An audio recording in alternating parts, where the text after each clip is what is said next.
예, 증시전략센터 2부를 시작합니다. 장 초반 2087까지 오르면서 사상 최고치를 다시 쓴 코스피 지수가 현재는 어제보다는 좀 밀려 있습니다. 6포인트 떨어진 2080선이 붕괴가 된 상태인데요. 그간 5거래일 정도 굉장히 높이 올랐었죠. 오늘은 숨고르게 하는 모습입니다. 코스닥은 1포인트 오른 522포인트, 520선을 지지하고 있는데요. 오늘 중국 증시 하락, 일본 증시도 하락, 대부분의 아시아 증시가 약세를 보이고 있어서 국내 증시에도 어느 정도 영향을 미치고 있는 것으로 분석이 됩니다. 자, 시장에 나와 있는 이슈들을 다시 한번 정리를 해드리겠습니다. 박미라 아나운서가 정리해드립니다. 네, 시황센터입니다. 오늘 역사상 장중 새로운 고점 썼던 코스피 지수가 이후 약 9억권에서 횡보 움직임 이어가고 있습니다. 외국인과 기관이 동반 매수로 대응하고 있지만 매수 규모가 그리 크지 않은 가운데 개인의 매도가 더 부담스럽게 나타나고 있는데요. 먼저 12시 구간 시장 흐름부터 살펴보겠습니다. 현재 코스피 지수는 6.2포인트 하락한 2078포인트 가리키고 있습니다. 오늘 출발은 2083포인트로 출발을 했는데요. 이후 하락폭 더 키워가면서 2017포인트까지 떨어지기도 했습니다. 하지만 기관의 매수가 유지되면서 오늘 장 초반에 2087포인트 새로운 고점을 형성하기도 했는데요.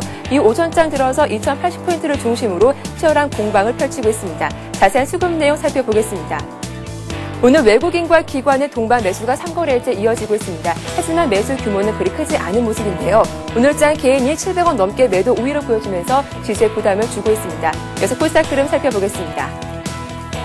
오늘 코스닥은 코스피 대비 더 견조한 모습을 보여주고 있습니다. 현재 코스닥은 1.6포인트 오른 523포인트 가리키고 있는데요. 오늘 출발은 522포인트로 상승 출발했습니다. 하지만 장 초반에 이후에 상승폭을 줄여가면서 519포인트까지 낙폭을 보여주기도 했는데요. 하지만 개인의 매수자가 증가하면서 523포인트까지 올라오면서 0.3% 강보합권에 움직이고 있습니다. 이러한 지수의 흐름 수급 내용으로 자세하게 살펴보겠습니다. 오늘장 개인이 하루 만에 매수 우위를 보여주면서 272억 원 사들이고 있습니다. 외국인도 장 초반에 매도하다가 매도 규모를 줄이고 매수로 돌아오면서 16억 원 소고 팔고 있는데요. 오늘장 기관이 215억 원 매도 우위를 기록하고 있습니다. 이어서 외환 시장으로 가보겠습니다. 원달러 환율이 7거래일 만에 반등하면서 1120원대 중반에 움직이고 있습니다. 현재 환율은 3원 80전 상승한 1124원을 가리키고 있는데요. 오늘 환율은 1124원으로 상승 출발했습니다. 글로벌 달러가 강세를 보여주고 있는 가운데 최근 과도한 급락에 따라서 피로감이 반영되면서 오늘 환율은 오름폭으로 방향을 틀었습니다. 수급 측면에서도 역외 세력과 은행권이 매도했던 달러를 재매수하면서 오늘 원달러 환율은 1120원대 중반의 상승 흐름 이어가고 있습니다. 이어서 특징 테마주 살펴보겠습니다. 현대차 그룹이 현대건설의 새 주인이 될 것이라는 기대감이 전해지면서 현대차 3인방을 포함한 자동차 관련주 급등하고 있습니다. 더욱이 미국에서 현대와 기아차의 자동차 판매량이 증가했다는 소식은 주가에 호재로 작용을 했는데요. 오늘 기아차 신고가 갈아치면서 이 시각 3% 강세 보여주고 있고요. 현대차도 4% 급등하고 있습니다. 오늘 글로비스가 4.9% 강세 보여주고 있는 가운데 오늘 현대모비스도 1% 강세 보여주고 있습니다. 어제장에서 가파르게 올랐던 철강 금속주가 오늘장까지 추가 상승세 이어가고 있습니다. 오늘 포스코 2% 강세 보여주면서 주당 1,500원 오른 51만 원 기록하고 있고요. 현대제철이 0.3% 강부하권에 움직이고 있습니다. 현대하이스코어 1.8%, 세아베스트리 3.3% 강세 보여주고 있습니다. 이어서 3D 관련주 역시 연일 강세를 보여주고 있습니다. 2011년에 3D와 스마트 TV 시장이 본격화될 것이란 기대감이 작용하고 있는데요. 아이스테이션이 4.7% 가격 제한폭까지 오르고 있고요. KDC가 4%, 바텍이 2% 강세 보여주고 있습니다. 어제 새해 처음으로 상장된 두산 엔진에 이어서 오늘 코스닥 시장에 입성한 종목들이 있는데요. 입성하자마자 상한가를 기록하면서 급등하고 있습니다. 네, 두산 엔진이 14.4% 가격 제한폭까지 오르면서 상한가 기록하고 있는 가운데 오늘 인텍플러스와 TSE는 모두 LED와 반도체와 관련된 업종인데요. 오늘 상한가 기록하고 있습니다.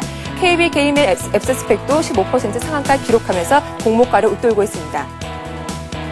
반면 오늘 크게 하락하는 테마주가 있습니다. 국토해양부가 한중일 해저 터널에 대해서 경제성이 없다고 밝히자 관련 종목들 줄줄이 급락하고 있는데요. 네, 한국선제부터 KT 서브마린 울트라건설이 모두 두 자릿수 하락세 보여주고 있습니다. 동아지질 3%, 특수건설도 4% 급락하면서 전 종목이 파란불 켜고 있습니다. 지금까지 12시 구간 시장 상황 살펴봤습니다. 예, 이제 2부 종목 상담 시간을 본격적으로 시작해 보겠습니다. 2부 시간 도와주실 전문가 소개를 해드립니다. 홍희진 전문가 자리하셨습니다. 안녕하세요. 예, 안녕하세요. 예. 자, 먼저 들어온 종목은 조선주 중에서 한 종목인데요. 오늘 조선주가 좀 조정을 받고 있습니다. STX 조선해양을 사고 싶다라는 문의가 들어와 있습니다. 3269님께서 지금쯤 매수를 해보면 앞으로의 전망이 어떻겠습니까? 라고 물어보셨는데요. 조선주 중에서도 STX 조선해양 어떻게 보시나요? 예, 지금 조선주 흐름은 굉장히 좋은 흐름을 보여주고 있습니다. 시장이 좀 급등을 하면서 조선주도 같이 이제 그 상승하는 흐름을 보여주고 있는데, 저는 이제 일단 지금 현재 매수하시는 상황이시라면은 그 STS 조선해양보다는 이제 다른 좀 더 대형 그 조선사로 눈을 돌리시는 게 어떨까라고 지금 생각이 되고 있는데요. 아무래도 지금 그 수주가 발주가 지속적으로 이루어지고 있는 상황이긴 하지만 그 재무적인 좀 재무 구조상의 부채가 좀 상당히 높습니다. STS 기업 자체가요. 그렇기 때문에 현재 시점에서 그 조선업에 좀 관심을 갖는다면 저는 대우조선 쪽이나 아니면 현대중공업 쪽으로 좀 관심을 가져보시는 전략이 어떨까 하고요. 지금 일단 기술적인 차트 흐름 보신다면은요. 차트 흐름 보신다면은 얼마 전에 좀 그 상승이 있었습니다. 하지만 이제 전고점 돌파 시도는 나오지 못했기 때문에 지난 전고점 돌파까지의 돌파 시도가 한 번쯤은 나올 때가 조금 더 힘이 강한 상황이라고 말씀을 드릴 수가 있을 것 같습니다. 지금 고점이 낮아지고 있는 차트의 흐름이거든요. 그렇기 때문에 현재 시점은 좀 리스크가 있는 자리다라고 지금 말씀을 드릴 수가 있기 때문에 현재 시점 시장에서도 외국인의 매수 탄력이 좀 약화된 시점에서 저는 매수점을 좀 늦춰보시는 전략이 어떨까라고 지금 생각이 되고요. 일단은 좀 관망하는 전략 드리도록 하겠습니다. 예. 자, 이번에 증권주 봐드릴 텐데요. 증권주가 오늘 또 살짝 눌립니다. 오늘 금융주가 좋지 않은 모습을 보이고 있는데요. 현대증권 매수하신 분 5442님이시고요. 2만 원에 매수를 하셨다고요. 2만 원에 매수를 하셨으면 정말 오랫동안 현대증권을 들고 계신 걸로 보입니다. 40% 들고 계시는데요. 꼭 부탁드린다고 하셨어요. 이 종목은 그래도 좀 많이 올라온 것 같은데요. 어떻게 좀 증권주는 금년도 괜찮겠다는 의견도 많고요. 예, 그렇습니다. 현대증권 같은 경우는 최근에 그리고 현대건설 인수에 따른 또 지분율 싸움으로 인해서 또 한 차례 이제 급락이 좀 나왔었죠. 이제 그러한 측면을 보신다면은 그동안에 못 올랐던 부분이 조금 더 상승할 수 있는 측면이 있겠다라고 지금 말씀을 드리도록 할 텐데요. 지수적인 측면을 본다면 저는 조금 더 2100포인트 이상까지도 상승할 수 있는 여력은 충분히 남아있다라고 지금 생각을 하고 있습니다. 그러니까 외국인 쪽과 기관 쪽에서 그 순매수가 지속이 되고 있는 상황이기 때문에 지수가 상승을 한다면 증권주의 상승도 어느 정도 충분히 담보될 수 있는 그러한 상황이기 때문에 일단 현재 시점 그동안 바닥을 찍고 12,000원 선에서 지금 너무 가파르게 단기간 동안 올라왔기 때문에요. 현재 시점에서는 어느 정도 14,000원과 15,000원 구간에서의 하방 경직 구간이 좀 확보가 되어야 추가적인 상승이 있을 수 있다라고 지금 말씀을 드릴 수 있을 텐데요. 지금 단기적으로 너무 제가 좀 전에 말씀드렸다시피 그러한 그러한 과정을 겪고 나서 121선 안착이 확실하게 이루어진다면은 또 한번 지난 전고점 16,000원까지 돌파 시도가 나올 수가 있기 때문에 저는 그 추가 매수하실 여력이 있으시다면은 121선 현재 구간 15,000원 구간 15,000원의 그 강력한 지지가 있으시 추가 매수를 한 10% 내지 조금 더 비중을 실으신 다음에 한 16,000원까지의 그 돌파 시도를 조금 기대를 해보시는 전략이 어떨까 하고요. 지금 단기적으로는 14,500원 이탈이 있을 경우는 탄력이 약화가 될 수가 있으니까요. 비중 조절하시는 전략 드리도록 하겠습니다. 예, 현대건설이 이제 현대차 그룹으로 피인수될 것이라고 전망이 되면서 현대그룹주 어느 정도 부담을 덜었다라는 얘기들이 들리죠. 현대증권이 오른다면 강할 수 있겠다라는 말씀이시니까요. 추가적인 매수도 한번 생각해 보시기 바랍니다. 현대증권 봐드렸고요. 이번에는 웅진에너지 보겠습니다. 웅진에너지를 3104님께서 문의를 하셨는데요. 이 대통령이 태양광 쪽을 이제 제2의 전기전자 IT 업종으로 만들어 보겠다라는 얘기가 들렸었죠. 웅진에너지를 24,400원에 매수를 하셨습니다. 50% 12월 17일에 매수를 하셨다고 하고요. 손절매를 해야 되는 건지 앞으로의 전망 알고 싶다고 문의를 하셨는데요. 홍희진 전문가께서는 웅진에너지 손절매 생각은 안 해도 된다라는 의견이실 것 같거든요. 네, 맞습니다. 예, 지금 동사 같은 경우는 마진율이 상당히 좋습니다. 그리고 앞으로의 태양전지 쪽에서의 이제 매출 증가와 지금 그 신재생 에너지, 뭐 태양열이라든지 풍력이라든지 그런 쪽에서 앞으로 성장할 수 있는 여력이 충분하거든요. 그런 측면을 보신다면은 현재 저는 너무 단기적인 시세만 그 의존하시기보다는 조금 긴 안목으로 접근하시는 전략이 좋을 것 같습니다. 지금 하락하는 이유 중에 가장 큰 부분이요. 29일 날 그 보호 예수가 만료가 됐습니다. 그것은 이제 그동안 그 팔지 팔지 못하고 갖고 있었던 물량이 지금 시장에 출회가 되기 때문에 매도 압박이 커지는 상황이거든요. 그런 측면을 좀 생각을 하시고 대응을 하시는 게 좋겠다라고 지금 말씀드리겠습니다. 차트 흐름 보신다면은요. 차트 흐름 보신다면은 지난 그 신규 상장 후 6월의 고점을 지금 지지를 하는 흐름을 지속적으로 관찰을 하실 수가 있을 것 같습니다. 17,500원 이상권에 지금 지지가 나오고 있는데 저는 이 구간에서 지지만 지금 확보가 된다면은 현재 비중은 상당히 큰 상황이시지만 동사에 대한 성장성이라든지 현재 그 재무 구조상 이익률 이런 것들을 좀 주목을 해보신다면은 보호회수 물량이 어느 정도 소화가 된다면은 좀 급등할 수 있는 상황도 충분히 올 수가 있기 때문에요. 아까 좀 전에 앵커님께서 말씀하셨던 그 정부 정책적으로도 수혜를 충분히 받을 수 있는 종목이라고 말씀을 드릴 수가 있을 것 같고요. 그렇기 때문에 현재 저는 18,000원을 이탈하면은 비중을 조금 더 늘려보시는 전략이 어떨까라고 지금 생각을 하고 있고요. 단기적으로는 2만 원의 돌파를 목표로 하고 있지만 지난 전고점이 23,000원까지도 충분히 상승할 수 있는 종목이다라고 이제 말씀드리도록 하겠습니다. 예, 조금 지루하고 답답하시겠지만 웅진에너지 괜찮다는 말씀이셨거든요. 조금 길게 보시면 될 것 같고요. 자, 이번에 코오롱 볼 텐데요. 코오롱을 35,000원에 비중을 10% 정도 가지고 계신 분, 예, 7796님이십니다. 코오롱을 35,000원에 사셨고 현재 거래는 34,500원에서 되고 있으니까 주당 500원 정도의 손실이 나신 상태인데요. 비중이 적으시니까 대응 방법이 또 쉽지 않을까 생각이 네, 그렇습니다. 듭니다. 예, 지금 뭐 매수 가격이라든지 뭐 비중으로 봤을 때는 그렇게 나쁘지 않은 상황이세요. 근데 예. 이제 그 코오롱 그룹 지주 회사인데 일단은 코오롱 그룹에서는 가장 탄력이 좋은 종목을 말씀을 드리자면은 코오롱 인더스트리거든요. 이제 그런 측면을 조금 생각을 하시고 좀 대응을 하시는 게 좋지 않을까라고 지금 말씀드리겠습니다. 코오롱 같은 경우도 이제 자회사 부분에서 코오롱 인더의 그 앞으로 이제 주가 향방에 따라 좀 주가가 움직일 가능성이 있다라고 지금 말씀을 드릴 텐데요. 지금 차트 흐름 보신다면은 지금 매수 가격 대비 뭐 손실이 나시긴 하셨지만은 그렇게 안 좋은 상황이 아니다라고 지금 말씀을 드리도록 하겠습니다. 지금 뭐 그 저점을 31,000원에 저점을 구축하고 나서 그 저점을 높여가는 그러한 흐름을 지금 보여주고 있습니다. 하지만 시장 탄력 대비 상당히 그 흐름은 좀 약하다라고 지금 말씀을 드릴 텐데요. 지금 현재 61선의 저항을 지속적으로 받고 있습니다.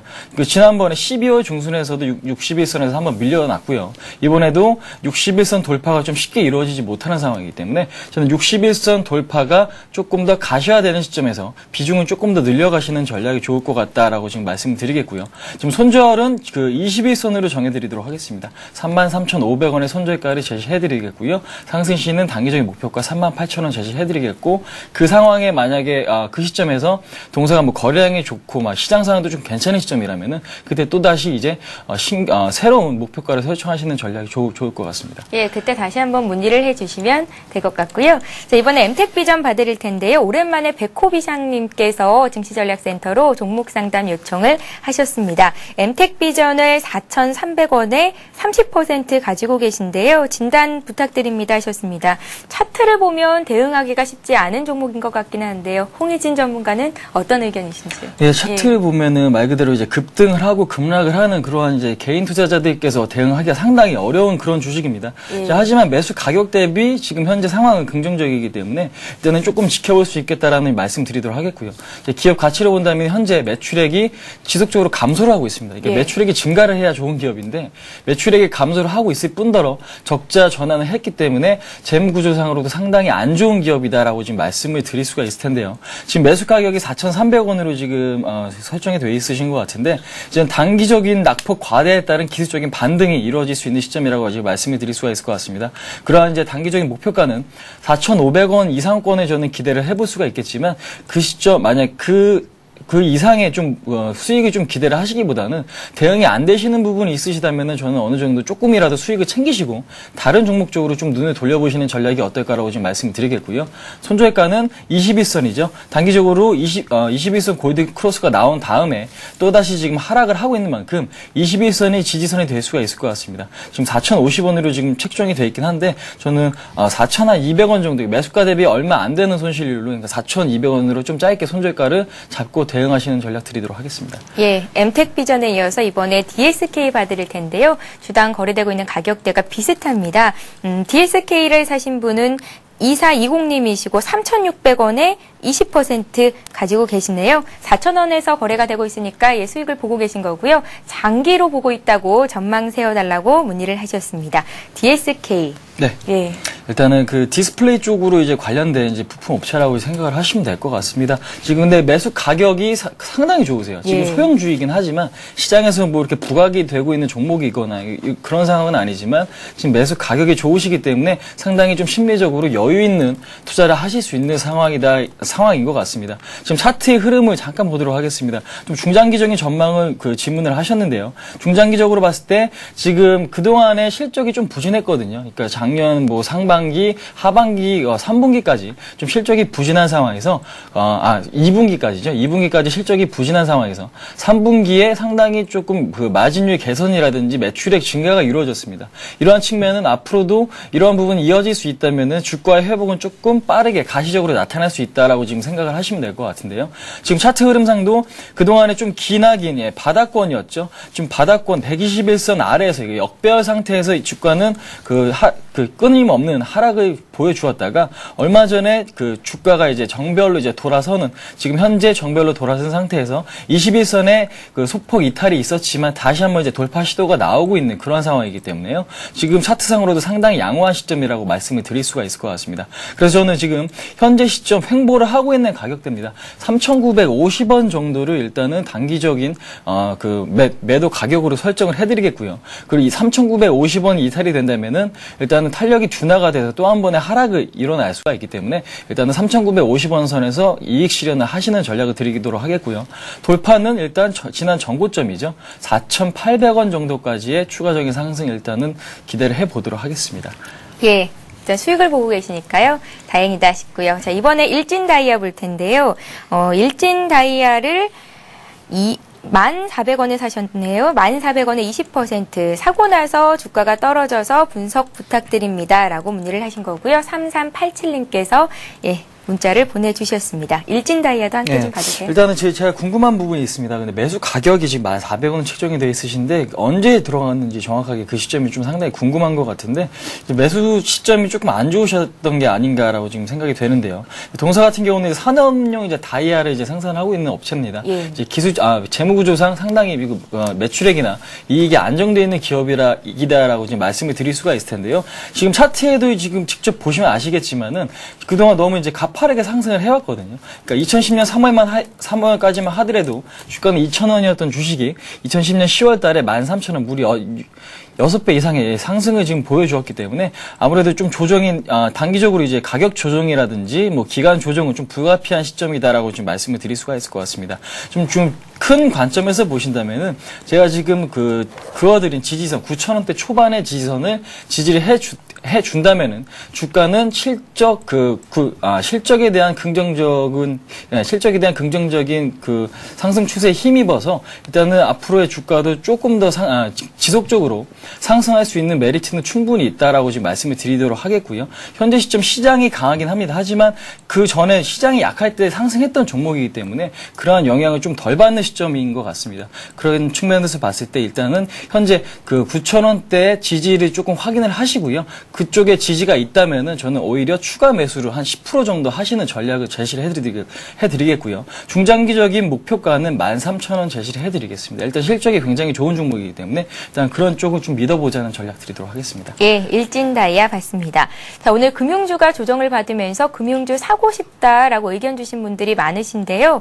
금융주가 금년도 들어서 주가가 많이 올라갈 수 있겠다라는 기대감이 플러스 되면서 이쯤에서 사보면 어떨까 생각하시는 것 같습니다. 우리금융이 들어와 있는데요. 6910님께서 문의를 하셨고요. 얼마쯤 사보면 수익이 나겠습니까? 라는 말씀이세요. 네. 예. 일단은 금융주 앞으로의 전망은요. 지금 올해 같은 경우 이제 워낙 강세가 예측이 됩니다. 예. 금융주 같은 은행주 같은 경우도 이제 금리 인상에 대한 수혜의 기대감이 또한 있겠고요. 또 워낙 강세가 된다면은 그에 따른 또 수혜를 기대를 해볼 수가 있기 때문에 올해 같은 경우 악재보다는 좀 긍정적인 요인이 많은 한 해다라고 지금 생각을 하고 접근을 하시면 될 것 같습니다. 지금 차트상 흐름을 보신다면은 오늘 같은 경우는 좀 하락을 보여주고 있습니다. 근데 하지만 지난 전고점 부근이죠. 지난 전고점 부근인 15,700원 부근의 돌파를 못하고 나서 다시 밀리는 그런 시점인 것 같은데 일단 현재 시점에서 다시 한번 바닥을 다지고 지지하는 흐름이 나올 그때 이제 매수 타이밍으로 잡으시는 게 좋을 것 같습니다. 하지만 지금 제 관점으로 봤을 때는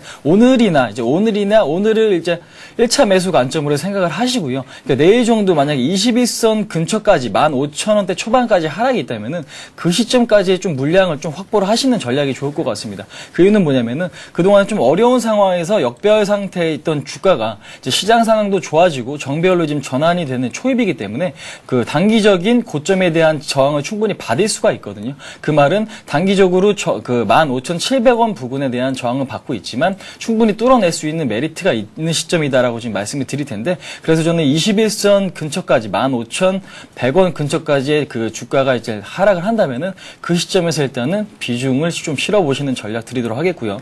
만약에 실으신 다음에 14,900원이죠. 지금 지난 전저점 14,800원에서 14,900원까지의 이탈이 있으시는 일단은 파시고 다시 보시는 전략을 드리도록 하겠습니다. 예, 우리금융 같은 경우에 제가 또 애착이 가는 게 입사하고 처음으로 어떤 분이 저한테 한번 사봐라 하셨었거든요. 그때 가격대가 8,000원이었습니다. 아, 보셨어요? 이제 15,000원까지 올라와 있는데요. 네. 매수하고 싶으시다면 방금 말씀해주신 홍희진 전문가의 말씀 잘 참고하시고 투자 전략 세워보시면 될 것 같습니다. 자, 이렇게 해서 2부 종목 상담 시간은 여기서 마치겠습니다. 지금까지 홍희진 전문가와 함께했습니다. 말씀 고맙습니다. 네, 감사합니다.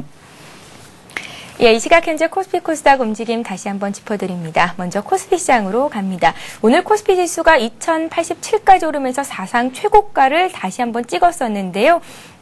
외국인과 기관이 사고 있기는 하지만 개인의 차익 실현 매물이 나오면서 지수는 하방 압력이 가해지고 있고 지수는 어제보다 7포인트 정도 조정 2077선에 머물러 있습니다. 장중에 외국인들이 다시 매수 우위로 돌아섰습니다. 코스닥 쪽 보겠습니다. 어제 520선을 회복했고요. 오늘도 그 선이 지지가 됩니다. 어제보다 1포인트 오른 522선에서 거래가 되고 있는데요. 수급을 살펴보자면 코스닥 쪽에서는 개인과 외국인이 각각 260억 원, 35억 원 정도 매수 우위를 기록하고 있습니다. 오늘은 대형주보다 중소형주가 강한 하루입니다. 네, 이어서 이 시각 주요 뉴스를 전해드립니다.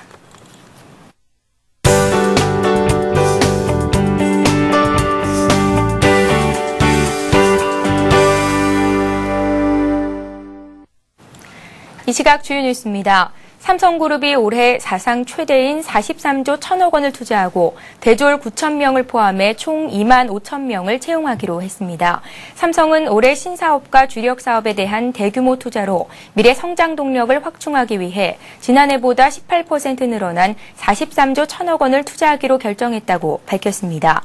분야별로는 시설 투자가 29조 9천억 원, 연구개발에 12조 1천억 원 등이고 시설 투자는 반도체에 10조 3천억 원, LCD 5조 4천억 원, OLED 5조 4천억 원, LED 7천억 원, TV 8천억 원 등입니다. 삼성은 또 실업 문제를 해소하기 위해 지난해보다 11% 많은 2만 5천 명을 채용하기로 하고 대졸 신입사원 9천 명, 경력 직원 5천 명, 기능 직원 11,000명 등을 뽑기로 했습니다. 정부는 구제역이 6개 시도로 확산됨에 따라 소 이외의 돼지도 구제역 백신을 예방 접종하는 방안을 신중히 검토하고 있습니다. 정부는 최근 괴산군 사리면 방충리 돼지농가와 충남 보령군 천북면 사호리 돼지농장에서 구제역이 발생한 데다가 충북 진천과 강원 양양 횡성, 경기 용인의 돼지농장에서 구제역 의심 신고가 접수되면서 돼지 접종을 검토하기도 했습니다. 돼지의 백신을 접종하게 되면 대상 지역은 돼지 구제역이 발생한 지역과 경기 안성, 이천, 충남 보령, 서산 등 모돈과 종돈을 주로 기르는 8개 지역, 경기도와 충남 천안의 구제역 발생 지역, 반경 10km 이내 지역 등이 될 것으로 보입니다. 정부가 원자력 발전소와 고속철도 등 차세대 핵심 사업의 신흥국 수출을 위해 인도와 이집트 등과 협의를 시작합니다. 윤중현 재정부 장관은 이달 중 인도와 이집트를 방문해 이 문제를 집중 논의하기 위해 해당 국가 조율 중입니다. 윤 장관은 17일 인도 뉴델리에서 개최되는 한인도 재무장관 회의에 참석해 양국 간 포괄적 경제 동반자 협정과 원전 진출 등 다양한 분야의 경제 협력을 시도하고 18일부터는 우리나라 재무장관으로는 처음 이집트를 방문해 우리나라의 고속철 진출을 적극 타진할 예정입니다. 중국의 경제 성장이 우리나라에게 기회보다는 위협으로 작용할 것이라는 분석이 제기됐습니다. 국제금융센터는 올해 중국이 9.2% 안팎의 높은 경제 성장을 지속하면서 세계 강국의 위상을 확고히 다지겠지만 중국의 성장 전략 변화가 우리나라에 부정적인 영향을 미칠 것이라고 분석했습니다. 국제금융센터는 중국 정부가 적극적으로 육성하고 있는 7대 신흥 전략 산업이 우리나라 전략 산업과 상당 부분 겹치고 일부는 이미 우리나라를 추월했다고 지적했습니다. 중국의 7대 신흥 전략 산업은 정보기술, 바이오, 신재생에너지, 신동력 자동차, 첨단 장비, 신소재 산업 등입니다. 예, 오늘 많은 분들께서 증시전략센터로 종목 상담 요청하셨는데요. 책 선물 받아가실 두 분 선정을 해봤습니다. 오랫동안 종목을 보유하셨고 계셨던 분이시죠. 현대증권 문의하신 5442님 그리고 손실 구간에 계신데요. 3387님께 책 선물 드릴 테니까요. 책 잘 읽어보시고 성공 투자하는 지름길을 하루빨리 찾아보시기를 기원하겠습니다. 자, 시장 상황 끝까지 잘 보시고요. 저희는 내일 다시 오겠습니다. 고맙습니다.